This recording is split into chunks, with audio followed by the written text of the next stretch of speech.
বুঝছো বন্ধু, একদিন রাত পহেলে দেখবা তুমি নাই, পৃথিবীবাসী জানবে তুমি মরে গেছো। পৃথিবীর তখন আলো ফুটবে, চাঁদও উঠবে, সিএনজিও চলবে, অটোও চলবে, দোকানপাট সবই চলবে। এই পৃথিবীর হই হুল্লুর হুলুস্থুল ব্যস্ততা, ধোকাবাজ এই দুনিয়া, কেউ থামবে না, শুধু তোমারে কবরে পাঠায়। ধোকাবাজ এই দুনিয়া প্রতারক, এই দুনিয়া কেউ থামে না। সামনের সিএনজি অ্যাক্সিডেন্ট করলো, পিছনের সিএনজি থামে না, ছাড়ি দিয়ে যায় না। সামনের গাড়ি অ্যাক্সিডেন্ট করলে পিছনের গাড়ি থামে না, ছাড়ি দিয়ে যায়। স্বার্থপর এই দুনিয়া কেউ থামে না। বাপরে দাফন কইরা এই সন্তান, এই বউ বাচ্চারাই আবার আসার পরে ওই দিনকেই ভাত খায়, তাই না? পেট বইরা খায়, লগের ঘরের থেকে আর আইন্দা আনছে, এরা ঠিকই পেট ভরে খায়। তোরা না কাঁদলো বিকালে, ওরা না দুপুরে কাঁদলো, কোন ভাত খায় খা। স্বার্থপর, কেউ থামে না দুনিয়া, আলো বাতাস সব চলে, তুমি বন্ধু থাকবে। আল্লাহকুমুত তাকাসুর হাত্তা যুরতুমুল মাকাবির। আল্লাহ বলছে, বান্দা আখিরাত ভুলে গেলা, দুনিয়ায় ডুবে গেলা, তবে মনে রেখো হাত্তা যুরতুমুল মাকাবির, এরই মাঝে কিন্তু একদিন কবরস্থানেই পৌঁছে যাবে। হ্যাঁ, কই পৌঁছে যাইবা?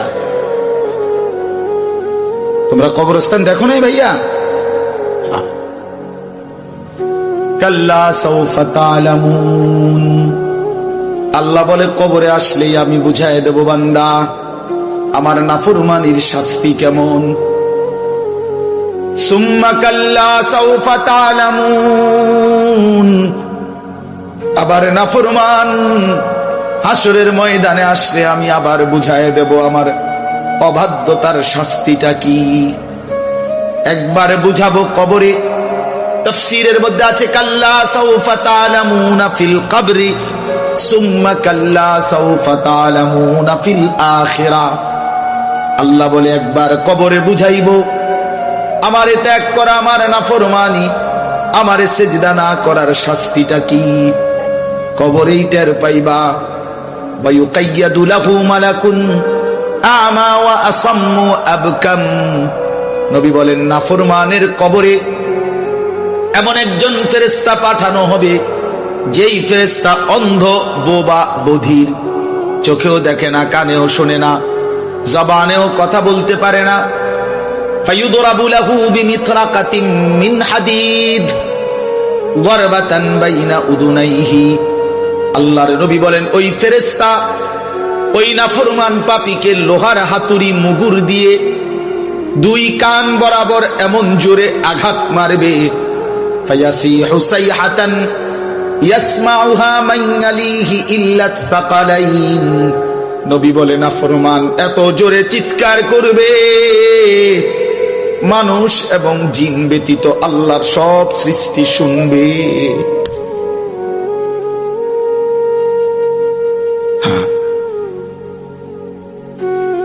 বহু কবরস্থানে এমনও হয়, গরু ছাগল রশি ছিঁড়ে লাইতে চায়, জানেন এটা? ওরা শুনে কবরের আযাবের আওয়াজ, এজন্য রশি ছিঁড়া ফেলতে চায়। প্রিয় বন্ধু, কষ্ট পাইবা, এই অনিবার্য বাস্তবতা কবর ইমানদার হিসাবে অস্বীকার করার কোন জো নাই। পাশ কাটাইবার কোন সুযোগ, এই দল কিংবা এই দল, আমি কিংবা তুমি,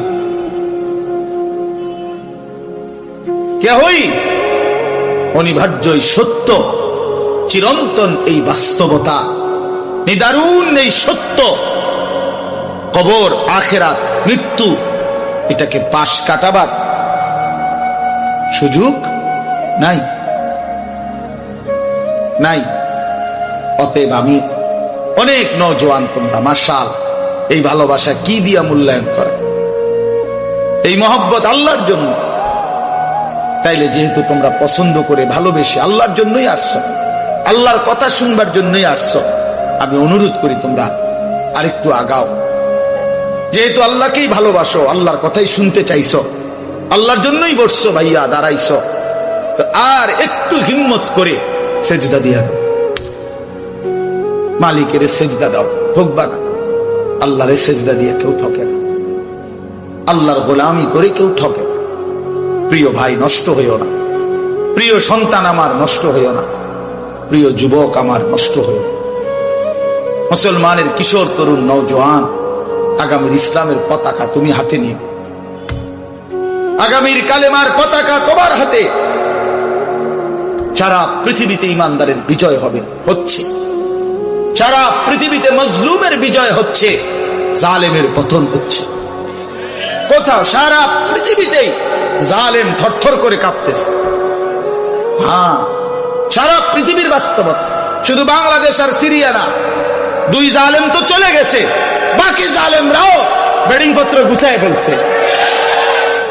5ই আগস্টের জালেম ভাগছে, 8ই ডিসেম্বরে সিরিয়ার বাশার আল আসাদ নামে আরেক জালেম ভাগছে। বাকি জালেমরাও গাট্টি বস্তা গইলা লাইছে, ওরাও ভাগবে। ইসরায়েলের ওই বেঈমান কুত্তা নেতানিয়াহু অয় পালাইবে, অয় পালা। বার্মার বেঈমান ওরাও পালাবে, ইন্ডিয়ার বেঈমানও পালাবে। কোন সন্দেহ, বিজয় ইমানদারের হবে ইনশাআল্লাহ। ইনশাআল্লাহ, ইনশাআল্লাহ কালেমার বিজয় হবে। আমি না থাকলে সমস্যা নাই, আমি শহীদ হয়ে গেলে কোনো অসুবিধা নাই, আমার মতো হাজার লাখ শহীদ হলে কোনো অসুবিধা নাই, কিন্তু বিজয় ইমানদারের হবে। কোন ষড়যন্ত্র বাংলাদেশে বাস্তবায়ন হবে না। ইসকন লীগ দিয়েও ষড়যন্ত্র বাস্তবায়ন হবে না, সাদ লীগ দিয়েও ষড়যন্ত্র বাস্তবায়ন হবে না। এই ভণ্ড মুখোশধারী ছদ্মবেশী এক মুনাফিক সাদ নামের এক ব্যক্তিকে দিয়ে সারা পৃথিবীর ইমানদার মুসলমানকে বরবাদ করার জন্য নতুন ষড়যন্ত্রের খেলা চলছে। এই ষড়যন্ত্র বাংলাদেশে বাস্তবায়ন হবে না। ইসকনের গুন্ডারা, সন্ত্রাসীরাও বাংলাদেশে ষড়যন্ত্র শুরু করেছে, করছে। এই গুন্ডা সন্ত্রাসীদের ষড়যন্ত্র এই পবিত্র জমিনে বাস্তবায়ন হবে না। আমার জমিন কোরআনের জমিন, আমার জমিন ইমানদারের জমিন। আমরা কম হইতে পারি, আমাদের মালিক বড়। তোরা 130 কোটি বেঈমান, তোদের 130 কোটি না 230 কোটি তোদের দেবতার মূর্তি ছাড়া তোদের কিচ্ছু নাই। আমাদের আল্লাহ একই যথেষ্ট।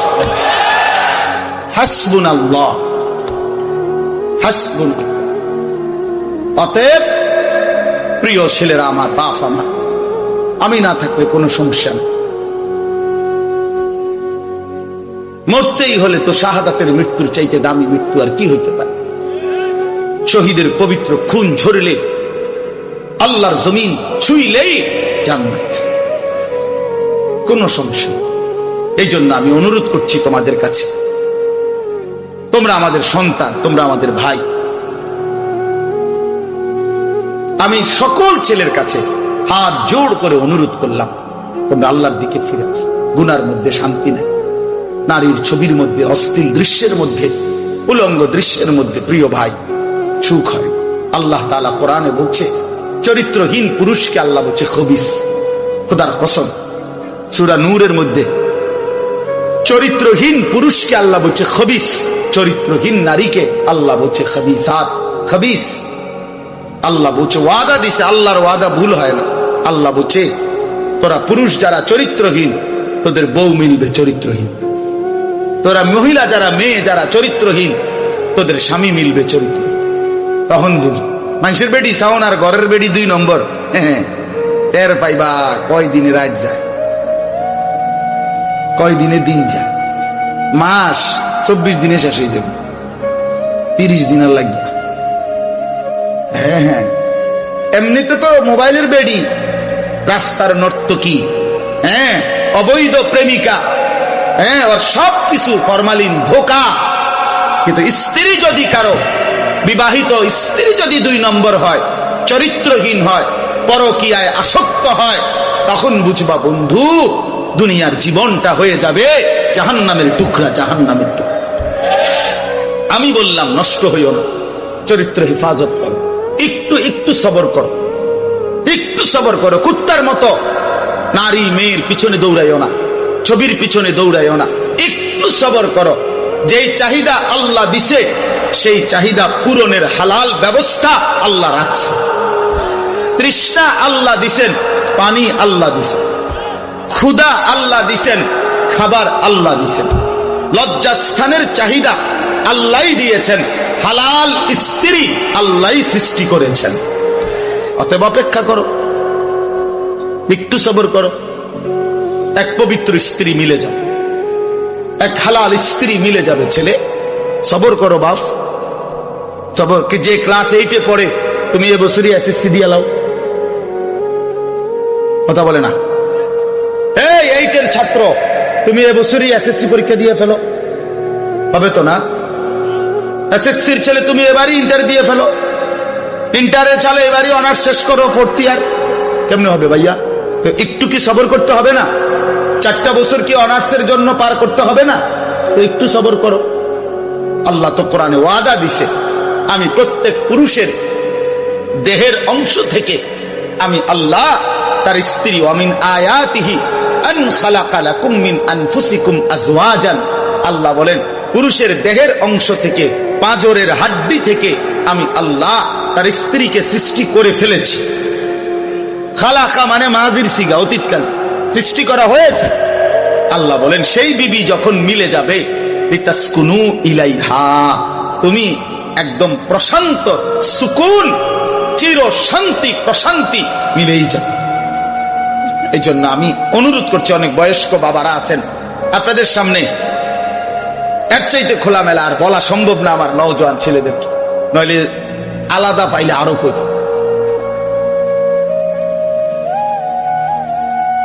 আরো বল যে নষ্ট হইও না, চরিত্রহীন ছেলে পেলের প্রতি আমার খুব দরদ, ফিকির। আমি হিসাব চিন্তা করে নিছি, কেন জানি আল্লাহর পক্ষ থেকে আমি বুঝিয়ে না এটা। মুসলমানের কিশোর তরুণ নওজোয়ান দেখলে আমার খুব মায়া লাগে। এরা যদি সব ফজরের নামাজ, আচ্ছা ফজরের নামাজে মুসল্লি কি হইল? তোমরা যদি ফজরের নামাজ পড়তা কি হইতো? আল্লাহর কসম, আল্লাহ ইসরায়েলের, আমেরিকার দুশ্মনের তখ্ত মসনদ কলিজা সুদ্ধা নড়ে উঠত। ওর অপেক্ষায় আছে মুসলমানের ইমানদার যুবকের জাগার। মুসলমানের ইমানদার যুবক যেদিন জাগবে, আল্লাহর কসম গোটা পৃথিবীতে কালেমার পতাকা, গোটা পৃথিবী। এই সিরিয়ায় বাশার আল আসাদ নামে যে জালেম পতন হয়েছে, এই জালেমের বিরুদ্ধে যেই যুবক দাঁড়াইছে জুলানি, এই একা যুবকের একটা মাথার জন্য সে এবং তার দোসররা 100 কোটি মার্কিন ডলার পুরস্কার ঘোষণা করেছে। একটা যুবকের মাথার জন্য তার মাথা কাইটা যে দিতে পারবে 100 কোটি মার্কিন ডলার পুরস্কার গ্রহণ। আরশে আজিমের মালিক আল্লাহ বলছে, যুবক আমি তোকে রক্ষা করব।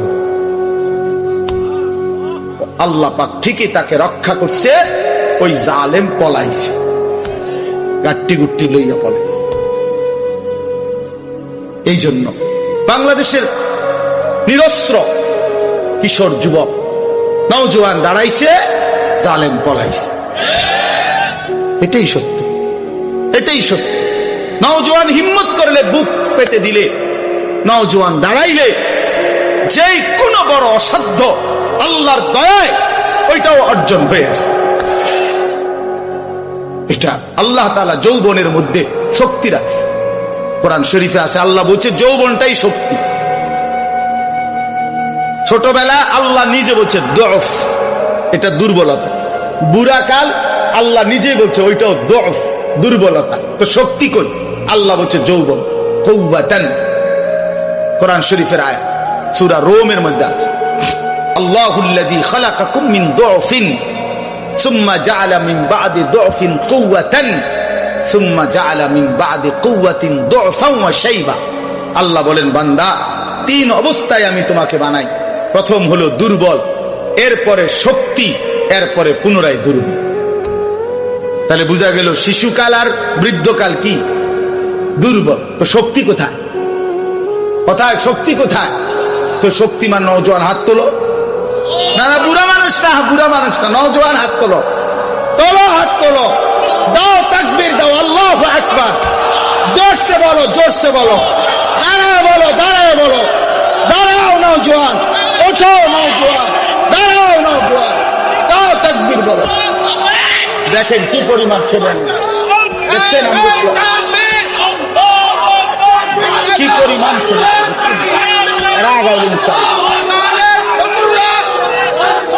বসো বসো, দাঁড় করাই দিলাম আল্লাহর জন্য। কার জন্য? আমার কাছে কিতাব আছে, আমি নিজে পড়ছি, আল্লাহর কসম, হাদিসে কুদসি। আল্লাহ বলে, ইয়া আদম, শুনতেছো ভাইয়া? ইয়া আদম কুম ইলাইয়া আমশি ইলাইকা। আল্লাহ বলে, বান্দা তুমি আমার জন্য দাঁড়াও, আমি তোমার জন্য হাঁটবো। আমশি ইলাইয়া উহারবিলু ইলাইকা। এরপরে আল্লাহ বলে, বান্দা তুমি আমার জন্য হাঁটতে শুরু করো, আমি আল্লাহ রহমত নিয়ে দৌড়তে শুরু করো। এই জন্য কুম ইলাইয়া, আল্লাহ আমার জন্য দাঁড়াও। আমশি ইলাইকা, আমি তোমার জন্য হাঁটব, আমি হাঁটব। তুমি একটু আসো, আমি তার চাইতে বেশি আসবো। তুমি আসবা 1 বিঘত, আমি মাওলা আসবো 1 হাত। তুমি আসবা 1 হাত, আমি আসবো 2 হাত। তুমি আসবা হাঁটতে হাঁটতে, আমি আসবো দৌড়তে দৌড়তে। আতাইতুকা হারওয়ালা, তুমি আসো বান্দা। রাতে আসলে রাতে মাফ, দিনে আসলে দিনে মাফ। ইন আতাইতানি লাইলান আতাইতুকা লাইলান। আল্লাহ বলে, বান্দা রাত গভীরে গুনাহ নিয়া মাফ চাইতে আমার কাছে আইসো। আতাইতুকা লাইলান, মাগফিরাত নিয়ে আমি তোমার কাছে রাতেই আসবো। ওয়া ইন আতাইতানি নাহারান আতাইতুকা নাহারান। তুমি আমার কাছে গুনাহ নিয়া যদি দিনে আসো, আমি মাগফিরাত নিয়ে দিনেই আসবো। তুমি আসবে যখন, আমি আসবো তখন। তুমি যদি আসমান ছোঁয়া গুনাহ নিয়া আমি আল্লাহর দিকে ফিরো, তওবা করো, গুনাহ ছেড়ে দাও, আর করবা না, ওয়াদা দাও, নতুন করে আমল শুরু করে দাও, আমার কাছে মাফ চাও। আল্লাহ বলেন, বান্দা আমি ওয়াদা দিলাম, লাউ বালাগাত যুনুবুকা আনানাস সামা সুম্মা ইস্তাগফারতানি গফারতু লাকা ওয়ালা উবালি। আসমান পর্যন্ত যদি গুনাহ পৌঁছে যায়, এরপরও যদি সঠিক নিয়মে তওবা করো, তাহলে আমি ওয়াদা দিলাম, কোনো পরোয়া না করে আমি আল্লাহ মাফ করে দেব। এই জন্য প্রিয় ভাই আমার, বন্ধু আমার, সাথী আমার, আমরা আল্লাহর দিকে ফিরবো ইনশাআল্লাহ। 5 ওয়াক্ত নামাজ পড়বো ইনশাআল্লাহ। ফজরের নামাজ পড়ো, ফজরের নামাজ, ফজরের সেজদা দাও, দেখবা কপাল খুলে যাবে। মান সাল্লাল ফজরা ফাহুয়া ফি জিম্মাতিল্লাহ। নবী বলছেন যে ফজরের নামাজ পড়লো, সে আল্লাহর জিম্মায় চলে গেল। আল্লাহ ডাক দিল, আনিস ফজরের নামাজ পড়লি, তোর সারা দিন আমি দেখো। ঘাবড়াইস না, আমি আছি, আমি আছি। আল্লাহ তাআলা আমাদেরকে তৌফিক দান করেন, আল্লাহ তাআলা আমাদেরকে কবুল করে নেন। আমি 6টা আয়াত পড়ছি, এখন শুধু আর তরজমা বলবো, তাইলে আমার কথা শেষ। 30 নম্বর পারা, 83 নম্বর সূরা। সূরাটার নাম হলো তাতফিফ, মুতাফফিফিন। এই সূরার প্রথম 6টি আয়াত আমি তেলাওয়াত করছি। আল্লাহ তাআলা বলেন, ওয়াইলুল লিল মুতাফফিফিন, যারা তাতফিফ করে তাদের জন্য দুর্ভোগ, লাঞ্ছনা, আযাব, জাহান্নাম। যারা তাতফিফ করে, ব্যাখ্যা বলতেছি পরে, আগে যেটা কইছি এটাই শোনেন। যারা কি করে? তাতফিফ, তো আকার তা, ত তাত, ফ দীর্ঘিকার ফি, ফ, এই তাতফিফ। বুঝছেন নি শব্দটা? কথাটা বুঝছেন কিনা বলেন না? এখন ব্যাখ্যা বলতেছি। তো আল্লাহ বলেন, যারা তাতফিফ করে তাদেরকে বলে মুতাফফিফ, তাদের জন্য জাহান্নাম। এই শব্দটার দুইটা অর্থ। এক নাম্বার মূল অর্থ হইল ওজনে কম দেওয়া। কি দেওয়া? ওয়াইলুল লিল মুতাফফিফিন। আল্লাহ বলেন যারা ওজনে কম দেয়, ঠকায়, প্রাপককে তার প্রাপ্য কম দেয়, তার জন্য জাহান্নাম, দুর্ভোগ, লাঞ্ছনা, আযাব। এই জন্য তাফসীরের মধ্যে আছে এই সূরার শুরুতে মদিনায় যখন আল্লাহর নবী সাল্লাল্লাহু আলাইহি সাল্লাম মক্কা থেকে হিজরত করে মদিনায় গেছেন, তো নবীজি মদিনার বাজারে দেখছেন যে মদিনার ব্যবসায়ীরা, মানে তখনকার ইয়াসরিবের, তারা ব্যাপকভাবে মানুষকে ঠকায় ওজনে মাফ। তখন সর্বপ্রথম আল্লাহর পক্ষ থেকে মদিনায় নবীজি হিজরত করে মদিনায় যাওয়ার পর সর্বপ্রথম যেই সূরা নাজিল হইছে মদিনায়, এটাই সূরা, মদিনায় অবতীর্ণ প্রথম সূরা, সূরা তাতফিফ। আর আল্লাহ বলছেন ওয়াইলুল লিল মুতাফফিফিন, সাবধান তোমরা যারা ওজনে কম দিচ্ছ, তোমাদের জন্য জাহান্নাম। এই যে বলছে প্রথম দিন মদিনায় হিজরতের পরে প্রথম আয়াত, সেই থেকে নিয়ে ইমানদাররা এই আচরণ ইয়াসরিবের মানে মদিনার মুসলমান ছেড়ে দিছে। এই মন্দ অভ্যাস আজকে 1450 বছর পরেও মদিনার ব্যবসায়ীদের ওজন 100 নিখুঁত, এখনো এই ঐতিহ্যটা, এখন আমরা এইটা ঐতিহাসিক ভাবে প্রমাণিত। এখন মদিনার ব্যবসায়ী একেবারে পাক্কা ঠকায় না, ঠকায় না। আল্লাহর নবী সাল্লাল্লাহু আলাইহি সাল্লাম হাদিসের মধ্যে আছে মদিনার সমস্ত কিছুর জন্য নবী দোয়া করছেন, এমনকি এই মদিনার দাড়ি পাল্লা বাটখারার লাগেও নবী দোয়া, আল্লাহুম্মা বারিক লানা ফি মুদ্দিনা ওয়া সাইনা ওয়া তামারিনা। আল্লাহ আমাদের মদিনার এই পাল্লি বাটখারা এটির মধ্যে বরকত দিন, বুঝছেন না, এর মধ্যে বরকত চাইছে। অর্থাৎ এই জন্য মদিনার ওই আল্লাহর কথা মেনে নিছে, আর কখনো মানুষকে ঠকায় না। আমি নিজে দেখছি, এসব সময় কতবার দেখছি মদিনার ব্যবসায়ী আপনার, আমি দেখছি একদিন এই আতর সহ কিতা কিতা কিনছে বেটা, তো দাম নিয়া মাইপা টাইপা দেওয়া ঠিক করার পরে দাম নিয়া তর্ক, সাথে সাথেই এই লোক ক্রেতা ওই দোকানদারকে একটা শব্দ শুধু বলছে, মানে দাম নিয়ে যখন ফেস লাগছে, ওই বেটাও আরবি, এ বেটাও আরবি, তো এ বেটায় আরবি, এ বেটা হরে কইতেছে সাল্লি আলান নবী, নবীজির উপরে দুরূদ পড়ো। এ একার মনে যেন আগুনের মধ্যে পানি দিয়ে একে ঠান্ডা, একদম ঠান্ডা। হে সাথে সাথে বলছে আল্লাহুম্মা সাল্লি আলা মুহাম্মাদ। এরপর আর কোনো কথা নাই যে ঠিক আছে, এ হের বলতেছে তুই যা বলছো তাই, খালাস, মাফি মুশকিল, কোন সমস্যা। হ্যাঁ, আল্লাহ তাআলার হুকুম তারা এভাবে মানছে। ওয়াইলুল লিল মুতাফফিফিন, আল্লাহ বলছে যারা ওজনে কম দেয় তাদের জন্য জাহান্নাম।